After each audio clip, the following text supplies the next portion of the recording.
ಎದೆಯೊಳಗೆ ಮನೆ ಮಾಡಿ ನಿಲ್ಲುವೆ ಲಲಲಲ ಅದಕ್ಕೇನು ಬಾಡಿಗೆ ನೀ ಏನೇನು ಹೊಸ ಮಾತು ಮಾಡುವೆ.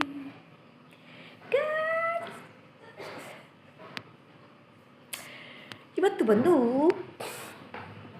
1ನೇ ತಾರೀಕು ಆಗಸ್ಟು. ಮಳೆ ತುಂತುರು ಮಳೆ ಬರ್ತಾಯಿದೆ. ನಿಮ್ಮ ಕಡೆಯೂ ಮಳೆ ಬರ್ತಿದೆಯಾ? ಕ್ಯಾಮ್ರಾ ನೋಡ್ಕೊಂಡು ಮಾತಾಡ್ತಿದ್ದೀನಿ. ನನ್ನನ್ನು ನೋಡಿಕೊಂಡು ಮಾತಾಡಿದ್ರೆ ನನಗೆ ಚಂದ, ಬಟ್ ಕ್ಯಾಮ್ರಾ ನೋಡಿಕೊಂಡು ಮಾತಾಡ್ತಾಯಿದ್ದೀನಿ. ನಾನು ಯಾವಾರ ಸೋಮವಾರ ಮಂಗಳವಾರದವರೆಗೂ ನನಗೆ ವ್ಲಾಗ್ಸ್ ಮಾಡೋಕ್ಕಾಗಲ್ಲ. ಯಾಕೆ ಏನು ಎತ್ತ ಅಂತ after Tuesday I tell you. Okay guys, ಹೇಗಿದ್ದೀರ ಎಲ್ಲ? ಐ ಹೋಪ್ ನೀವೆಲ್ಲ ಚೆನ್ನಾಗಿದ್ದೀರಾ ಅನ್ನೋದು ನನ್ನ ಭಾವನೆ.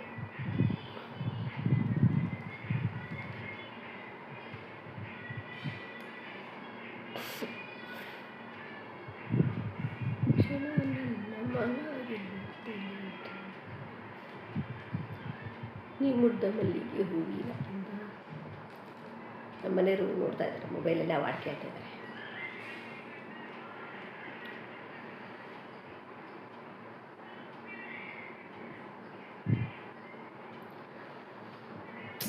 ಕ್ಯಾಮ್ರಾ ಆನ್ ಮಾಡಿದೆ, ಯೂಟ್ಯೂಬ್ ಮಾಡೋಣ ಅಂತ, ಬ್ಲಾಗ್ ಮಾಡೋಣ ಅಂತ. ಬಟ್ ಏನು ಹೇಳಬೇಕು ಗೊತ್ತಾಗ್ತಾಯಿಲ್ಲ.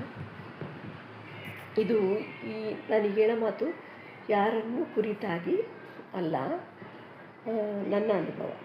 ಗಂಡನ ಪ್ರೀತಿ ಸಂಪಾದಿಸ್ಬೇಕಂದ್ರೆ ಏನು ಮಾಡಬೇಕಂದ್ರೆ ಅವರಿಗೆ ಒಳ್ಳೊಳ್ಳೆ ಅಡುಗೆಗಳನ್ನ ಮಾಡಿ ಹಾಕಬೇಕು. ಒಳ್ಳೊಳ್ಳೆ ಅಡುಗೆಗಳನ್ನ ಮಾಡಿ ಹಾಕೋದ್ರಿಂದ ಕೂಡ ನಾವು ಅವರು ಪ್ರೀತಿನ ಸಂಪಾದಿಸ್ಬೋದು. ಮತ್ತು ಮನೆ ಜವಾಬ್ದಾರಿ ತಗೊಂಡು ಮನೇನ ನಿಭಾಯಿಸ್ಕೊಂಡು ಹೋಗೋದ್ರ ಮೂಲಕ ಇನ್ನೊಂದು ಅದೇನೋ ಹೇಳೋ ಅವಶ್ಯಕತೆ ಇಲ್ಲ.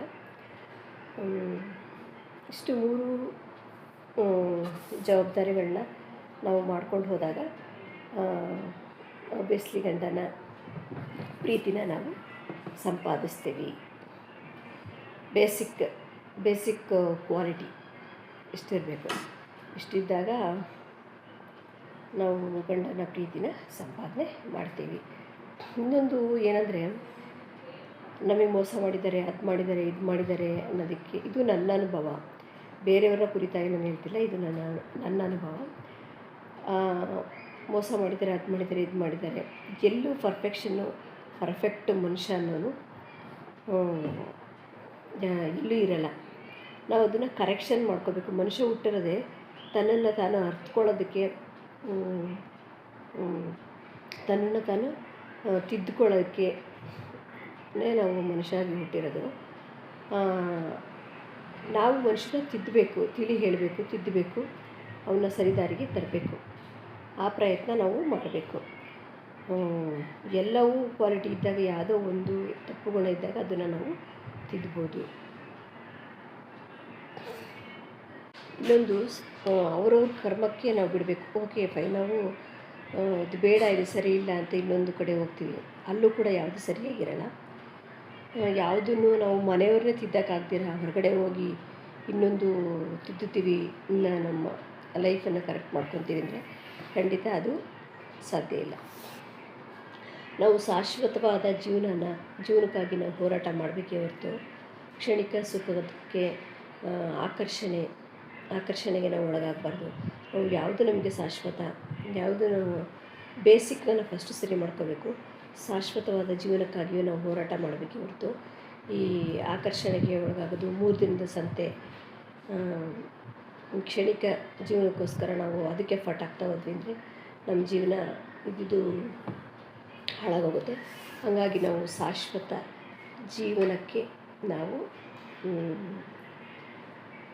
ಹೋರಾಟ ಮಾಡಬೇಕು. ಇನ್ನೊಂದು, ಮನುಷ್ಯ ಸತ್ತ ಮೇಲೆ ಇದ್ದೇ ಇದೆ ಮಾಡುವುದು ಶ್ರಾದ್ದ. ಇದ್ದಾಗಲೇ ಒಂದು ವ್ಯಕ್ತಿನ ಚೆನ್ನಾಗಿ ನೋಡಿಕೊಳ್ಳುವುದೇ ನಿಜವಾದ ಶ್ರಾದ್ದ. ಮನೆಯಲ್ಲಿ ಯಾರೇ ಆಗಲಿ, ಗಂಡನೇ ಆಗಲಿ, ಹೆಂಡತಿನೇ ಆಗಲಿ, ಬೇರೆ ಮೆಂಬರ್ಸೇ ಆಗಲಿ, ಯಾರೇ ಆಗಲಿ, ಯಾರೇ ಆಗಲಿ, ಇನ್ಕ್ಲೂಡಿಂಗ್ ಮೀ, ನನ್ನ ಸೇರಿಸಿ ಕೂಡ ನಾವು ಹೇಳ್ತಾ ಇರೋದು. ಮನುಷ್ಯ ಸತ್ತ ಮೇಲೆ ಅವನಿಗೆ ಪಿಂಡ ಪ್ರದಾನ ಮಾಡೋದು, ಶ್ರಾದ್ದ ಮಾಡೋದು ಇದ್ದೇ ಇದೆ. ಅದು ಇಂಪಾರ್ಟೆಂಟ್ ಅಲ್ಲ. ಇದ್ದಾಗ ಒಂದು ವ್ಯಕ್ತಿನ ನಾವು ಹೆಂಗೆ ತೃಪ್ತಿಪಡಿಸ್ತೀವಿ, ಒಂದು ವ್ಯಕ್ತಿಗೆ ಹೆಂಗೆ ಸಮಾಧಾನ ಕೊಡ್ತೀವಿ, ಒಂದು ವ್ಯಕ್ತಿಗೆ ಹೆಂಗೆ ಪೀಸ್ ಕೊಡ್ತೀವಿ, ಅದು ಇಂಪಾರ್ಟೆಂಟ್ ಆಗತ್ತೆ. ಹಾಗಾಗಿ ಇನ್ನೊಂದು ನಮಗೆ ಸೋಲೋ ನೇಚರ್ ಇರಬೇಕು. ನಾವು ಏನಾದರೂ ತ್ಯಾಗ ಮಾಡಿದಾಗ ಅಷ್ಟೇ ನಮಗೆ ಏನಾದರೂ ಒಂದು ಸಿಗೋಕ್ಕೆ ಸಾಧ್ಯ. ಮನೆಯಲ್ಲೇ ಆಗಲಿ ಹೊರಗಡೆನೇ ಆಗಲಿ ನಮ್ಮಿಂದ ಉಪಯೋಗ ಇದ್ದಾಗ ಮಾತ್ರ ನಮಗೆ ಬೆಲೆ ಅನ್ನೋದು ಸಿಗುತ್ತೆ. ಇದು ನನ್ನ ಅನುಭವ. ಡಿಪೆಂಡೆನ್ಸಿ ಆದಾಗ ನಮಗೆ ಎಲ್ಲೂ ಬೆಲೆ ಅನ್ನೋದು ಸಿಗಲ್ಲ. ನಾವೇನು ಮಾಡ್ತೀವಿ, ನಾವೇನು ಕೊಡ್ತೀವಿ ಅನ್ನೋದ್ರ ಮೇಲೆ ಎಲ್ಲವೂ ನಿರ್ಧಾರ ಆಗಿರುತ್ತೆ. ಇದು ನನ್ನ ಅನುಭವ. ಇದು ಯಾರ ಕುರಿತಾಗೂ ಅಲ್ಲ. ನನ್ನ ವೀಡಿಯೋಸ್ಗಳು ನೋಡಿ ನನಗೆ ಹೇಳಿರೋದು ಅಂದ್ಕೊಂಡ್ರೆ ಅದಕ್ಕೆ ನಾವು ಹೊಣೆ ಅಲ್ಲ. ಇಲ್ಲಿ ನಾನು ಯಾರ ಹೆಸರು ತೆಗೆದು ಕೂಡ ನಾನು ಮಾತಾಡ್ತಾ ಇಲ್ಲ. ಕೆಲವು ಸೋಷಿಯಲ್ ಮೀಡಿಯಾ ಜನಗಳಿಗೆ ಅದು ಕಾಯಿಲೆ ಇದೆ. ನಾವೇನಾದರೂ ಒಂದು ಕಂಟೆಂಟ್ ಮಾಡಿದ್ರೆ ಅದು ನನಗೆ ಮಾಡಿರೋದು, ಅದು ನನಗೆ ಹೇಳಿರೋದು ಅಂತ. ಅದಕ್ಕೆ ನಾ ಜವಾಬ್ದಾರರಲ್ಲ. ನನ್ನ ಅನುಭವ, ನನ್ನ ಅನಿಸಿಕೆಗಳನ್ನ ನಾನು ಹೇಳ್ಕೊಂಡಿದ್ದೀನಿ. ಈ ವಿಡಿಯೋ ಇಷ್ಟವಾಗ್ತಾನೆ ಲೈಕ್ ಮಾಡಿ, ಶೇರ್ ಮಾಡಿ, ಸಬ್ಸ್ಕ್ರೈಬ್ ಮಾಡಿ.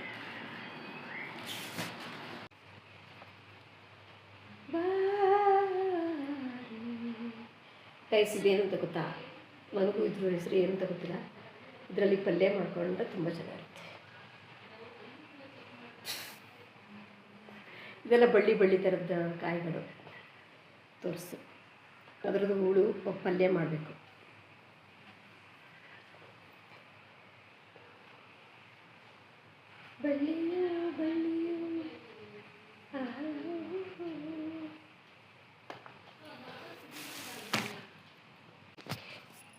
ಇದೇ ನೋಡಿ ಬಳ್ಳಿ. ಇದು ಇದಕ್ಕೇನು ಹೇಳ್ತಾರೆ ಗೊತ್ತಿಲ್ಲ.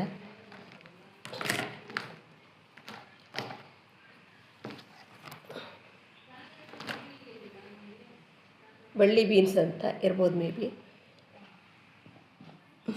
ಇದು ಬಣ್ಣ ಸೌತೆಕಾಯಿ. ಇದು ನೌಕೋಲು.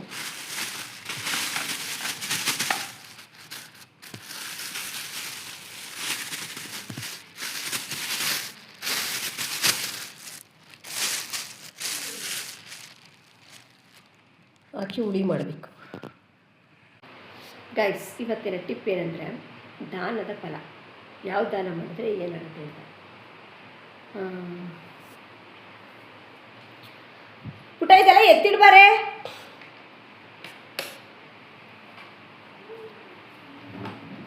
ಯಾವ ದಾನ ಮಾಡಿದ್ರೆ ಏನು ಫಲ ಅಂತ ಯಾವಾಗಲೂ ಚಿಂತೆಯಿಂದ ನರಳುತ್ತಿರ್ತೀರ, ಯಾವಾಗಲೂ ಎಲ್ಲದಕ್ಕೂ ಯೋಚನೆ ಮಾಡ್ತಿರ್ತೀರ. ಎಲ್ಲದಕ್ಕೂ ಚಿಂತೆ ಮಾಡೋದ್ರಿಂದ ಇವೆಲ್ಲ ಮೊದಲು ಯಾವ ಜಾಗದಲ್ಲಿತ್ತು ಆ ಜಾಗದಲ್ಲಿ ಎತ್ತಿಡು. ಮಾತಾಡಿಸ್ಬೇಡ ಒಂದು ಸೆಕೆಂಡ್. ದಾನದ ಇವತ್ತಿನ ಟಿಪ್ ಬಂದು ದಾನದ ಫಲ. ಯಾವ ದಾನ ಮಾಡಿದ್ರೆ ಇರ್ತೀವಿ. ಯಾವಾಗಲೂ ಯೋಚನೆ ಮಾಡೋರು, ಯಾವಾಗಲೂ ಚಿಂತೆ ಮಾಡೋರು ಏನು ಮಾಡಬೇಕು ಅಂದರೆ ಬೆಳ್ಳಿನ ದಾನ ಮಾಡಬೇಕು. ಬೆಳ್ಳಿ ಅಂದರೆ ಜಾಸ್ತಿ ಇದಲ್ಲ, 1 ಗ್ರಾಮ್ 2 ಗ್ರಾಮ್ ಈ ಥರ ಎಲ್ಲ ಬರುತ್ತೆ. ಆ 1 ಗ್ರಾಮ್ ಎಲ್ಲ 200 ರೂಪಾಯಿ ಹಂಗೆಲ್ಲ ಇರ್ಬೋದು. 1 ಗ್ರಾಮ್ ಒಂದು ಕಾಯಿನ್ಗಳು ಬರ್ತವೆ, ಚಿಕ್ಕದು ಲಕ್ಷ್ಮಿ ಕಾಯಿನು ಅಂಥವೆಲ್ಲ 1 ಗ್ರಾಮ್ಗೆ ಬರ್ತವೆ. 200 ಏನೋ ಇರಬೇಕು ಸಮಥಿಂಗು. ಬೆಳ್ಳಿನ ದಾನ ಮಾಡೋದ್ರಿಂದ ಚಿಂತೆ ಅನ್ನೋದು ದೂರ ಆಗುತ್ತೆ. ಯಾರಿಗೆ ನಾವು ಅಂದ್ಕೊಂಡಿರೋ ಕೆಲಸಗಳು ಆಗಲ್ಲ ಅಂತ ಅಂತಿದ್ದಾರೆ, ಅವರು ಕಾಯಿನ ದಾನ ಮಾಡೋದ್ರ ಮೂಲಕ ನೀವು ಅಂದ್ಕೊಂಡಿರೋ ಕೆಲಸಗಳು ಆಗುತ್ತೆ. ಮತ್ತು ಕಾಯಿನ ಒಬ್ಬೊಬ್ಬರು ಕದೀತಾರೆ. ಕಾಯಿನ ಕದ್ದರೆ ಅದು ವಂಶಕ್ಕೇ ತೊಂದರೆ ಅಂತೆ. ಮಕ್ಕಳುಗಳೇ ಏಳಿಗೆ ಆಗಲ್ಲ, ಮನೇಲಿರೋ ಗಂಡು ಮಕ್ಕಳು ಏಳಿಗೆ ಆಗಲ್ಲ, ಕಾಯಿಲೆ ಕಷ್ಟದಲ್ಲಿ ನರಳುತ್ತಾರೆ. ಆ ಕಾಯಿನ ಕದ್ದಿರ್ತಾರಲ್ಲ, ಆ ಕದ್ದಿರೋ ದುಡ್ಡನ್ನ ಆಸ್ಪತ್ರೆಗೆ ಇಡ್ತಾರೆ. ಹಾಗಾಗಿ ಕಾಯಿ ಬಂದು ಅದು ವಂಶನ ಬೆಳಗುವಂಥ ಫಲ ಅದು ತೆಂಗಿನಕಾಯಿ. ಹಾಗಾಗಿ ತೆಂಗಿನಕಾಯಿನ ದಾನ ಮಾಡಬೇಕೇ ಹೊರತು ಅದನ್ನು ಯಾವುದೇ ಕಾರಣಕ್ಕೂ ಕದಿಬಾರ್ದು, ಕಳ್ಳತನ ಮಾಡಬಾರ್ದು. ತೆಂಗಿನಕಾಯಿನ ದಾನ ಮಾಡೋದ್ರಿಂದ ಏನಾಗುತ್ತೆ, ನೀವು ಅಂದ್ಕೊಂಡಿರೋ ಕೆಲಸಗಳು ಆಗುತ್ತೆ. ಮತ್ತು ನಮ್ಮ ಮಕ್ಕಳುಗಳು ಓದ್ತಾನೇ ಇಲ್ಲ, ನಮ್ಮ ಮಕ್ಕಳುಗಳು ತುಂಬ ಹಠ ಮಾಡ್ತವೆ, ಚೆನ್ನಾಗಿ ಓದಲ್ಲ, ಅವರಿಗೆ ವಿದ್ಯೆ ಅಷ್ಟು ಹತ್ತಲ್ಲ ಅನ್ನೋರು ನೆಲ್ಲಿಕಾಯಿನ ದಾನ ಮಾಡಬೇಕು.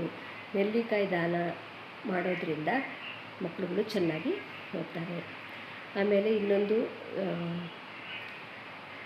ಕಿವಿ ಮೂಗು ಗಂಟಲು ENT ಪ್ರಾಬ್ಲಮ್ ಇರೋರು ಮೊಸರನ್ನ, ನನಗೆ ಮೂಗೆಲ್ಲ ಬ್ಲ್ಯಾಕ್ ಆಗ್ತಿರ್ತದೆ. ನನಗೆ ಮೂಗು ಯಾಕೆ ಬ್ಲ್ಯಾಕ್ ಆಗುತ್ತೆ ಅಂದರೆ ನನಗೆ ತಲೆ ಸ್ನಾನ ಮಾಡಿದ್ರೆ ಮೆಹಂದಿ ಹಾಕಿದ್ರೆ ಸಾಕು ಮೂಗೆಲ್ಲ ಬ್ಲ್ಯಾಕ್ ಆಗ್ತಾ ಇರುತ್ತೆ. ಇ ಎನ್ ಟಿ ಕೆಲವ್ರಿಗೆ ಗಂಟಲುಗಳೆಲ್ಲ ನೋವು ಬರ್ತಾ ಇರುತ್ತೆ, ಕಣ್ಣೆಲ್ಲ ಪೇನ್ ಬರುತ್ತೆ. ಒಟ್ಟಾರೆ ಇ ಎನ್ ಟಿ ಸಮಸ್ಯೆ, ಇ ಎನ್ ಟಿ ಸಮಸ್ಯೆ, ಕಿವಿ, ಮೂಗು, ಗಂಟಲು, ಈ ಸಮಸ್ಯೆಗಳು ಏನಾದರೂ ಯಾರಿಗಾದ್ರೂ ಸಮಸ್ಯೆ ಇದ್ದರೆ ಇದಕ್ಕೆ ಪರಿಹಾರ ಸಿಗಬೇಕು ಅಂದರೆ ಮೊಸರನ್ನು ದಾನ ಮಾಡಬೇಕು. ಮತ್ತು ಇನ್ನೊಂದು, ನಮಗೆ ದಾನ ಮಾಡೋಕ್ಕೆ ಆಗಲ್ಲ ಅಂದರೆ ಇ ಎನ್ ಟಿ ಸಮಸ್ಯೆ ಇರೋರು ಒಂದು ಮಂತ್ರನ ಡೈಲಿ 108 ಸರಿ ಹೇಳ್ಬೋದು. ಓಂ ಎಂ ಯಮಗಂಟಾಭ್ಯಾಯ ನಮಃ, ಓಂ ಎಂ. ಮತ್ತು ಇ ಎನ್ ಟಿ ಸಮಸ್ಯೆ ಇರೋರು ಮೊಸರು ದಾನ ಮಾಡೋಕ್ಕಾಗದೆ ಹೋದರೆ ಈ ಮಂತ್ರನ ಹೇಳ್ಬೋದು. ವೆಯ್ಟ್ ಈ ಮಂತ್ರನ, ಇ ಎನ್ ಟಿ ಸಮಸ್ಯೆ ಇರೋರು ಈ ಮಂತ್ರನ ಹೇಳ್ಬೋದು. ಓಂ ಎಂ ಯಮಗಂಟಾಭ್ಯಾಯ ನಮಃ, ಓಂ ಎಂ ಯಮಗಂಟಾಭ್ಯಾಯ ನಮಃ, ಓಂ ಎಂ ಯಮಗಂಟಾಭ್ಯಾಯ ನಮಃ ಅಂತ ಡೈಲಿ 108 ಸರಿ ಹೇಳೋದ್ರಿಂದ ಇ ಎನ್ ಟಿ ಸಮಸ್ಯೆಯಿಂದ ನಿಮಗೆ ಪರಿಹಾರ ಸಿಗುತ್ತೆ. ಇಷ್ಟು ನಮಗೆ ಎಲ್ಲ ಸಮಸ್ಯೆಗಳಿಗೂ ಪರಿಹಾರ ದಾನದ ಮೂಲಕವೇ ನಮ್ಮ ಕರ್ಮ ಪಾಪಕರ್ಮಗಳೆಲ್ಲ ಹೊರಟೋಗೋದು ದಾನ ಮಾಡೋದ್ರಿಂದಲೇ. ಏನೇ ಆಗಲಿ ಮನುಷ್ಯ ಹುಟ್ಟಿರೋದೇ ಭೂಮಿ ಮೇಲೆ ಸರ್ವಿಸ್ನ ಮಾಡೋಕ್ಕೆ. ಎಲ್ಲ ನಂಗೆ ಅದು ಬೇಕು ಇದು ಬೇಕು ಎಲ್ಲ ನನಗೆ ಬೇಕು ಅಂತಾರೆ. ನಿಜವಾಗ್ಲೂ ಕೆಲವರಿಗೆ ಜ್ಞಾನಗಳೇ ಇರಲ್ಲ. ಜ್ಞಾನನ ಬೆಳೆಸ್ಕೊಂಡ್ರೆ ನಾವು ಯಾವಾಗ ಎಲ್ಲವೂ ಬೇಡ ಬೇಡ ಅಂತ ಬಿಡ್ತೀವೋ ಅವಾಗಷ್ಟೇ ಮನುಷ್ಯನಿಗೆ ನೆಮ್ಮದಿ ಅನ್ನೋದು ಸಾಧ್ಯ. ನಾವು ಏನೇ ಒಂದು ಕೊಡಬೇಕು, ಕೊಟ್ಟಾಗಲೇ ನಮಗೆ ಅದಕ್ಕೆ ರಿಸಲ್ಟ್ ಅನ್ನೋದು ಸಿಗುತ್ತೆ.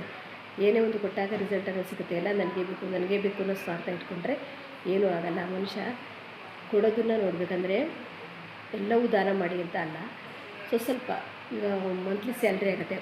ಆ ಸ್ಯಾಲ್ರಿ ಆಗೋ ಟೈಮಲ್ಲಿ ಏನೋ ಊಟ ಇಲ್ದಿರೋರಿಗೆ ಊಟ ಕೊಡಿಸೋದು, ಬಟ್ಟೆ ಇಲ್ದಿರೋರಿಗೆ ಬಟ್ಟೆ ಕೊಡಿಸೋದು, ನನಗೆ ಪೀಸ್ ಬೇಕು, ನನಗೆ ನೆಮ್ಮದಿನೇ ಇಲ್ಲ, ನನಗೆ ತೃಪ್ತಿನೇ ಇಲ್ಲ ಅನ್ನೋರು ಹಾಲು ಕೂಡ ದಾನನ ಮಾಡ್ತಾ ಬರಬೇಕು. ಅವಾಗವಾಗ ಪ್ರಾಣಿ ಪಕ್ಷಿಗಳಿಗೆ ಮೊಸರನ್ನು ಹಾಲನ್ನು ಹಾಕೋದ್ರಿಂದ ಪೀಸ್ ಕೂಡ ಸಿಗುತ್ತೆ. ಈ ಪಿತೃದೋಷ ಇರೋರಿಗೆ, ಪಿತೃಶಾಪಗಳಿರೋರಿಗೆ ಎವ್ರಿ ಮೊಸರನ್ನ 12 ಗಂಟೆ ಮೇಲೆ ಕಾಗೆಗಳಿಗೆ ಹಾಕೋದ್ರಿಂದ ಪಿತೃದೋಷ ಕೂಡ ಬಗೆಹರುತ್ತೆ. ಒಟ್ಟಾರೆ ಎಲ್ಲವೂ ದಾನಗಳ ಮೂಲಕ ನಮ್ಮ ಕೈಯಿಂದ ಬಿಡಬೇಕು. ನಮ್ಮ ಕೈಯಿಂದ ನಾವು ಏನನ್ನು ಕೊಡ್ತೀವೋ ಕೊಟ್ಟಾಗಲೇ ನಮಗೆ ಒಳ್ಳೆಯದು ಅಂತ ಆಗೋದು. ಈ ವಿಡಿಯೋ ಇಷ್ಟ ಆಗ್ತಾರೆ ಲೈಕ್ ಮಾಡಿ, ಶೇರ್ ಮಾಡಿ, ಸಬ್ಸ್ಕ್ರೈಬ್ ಮಾಡಿ.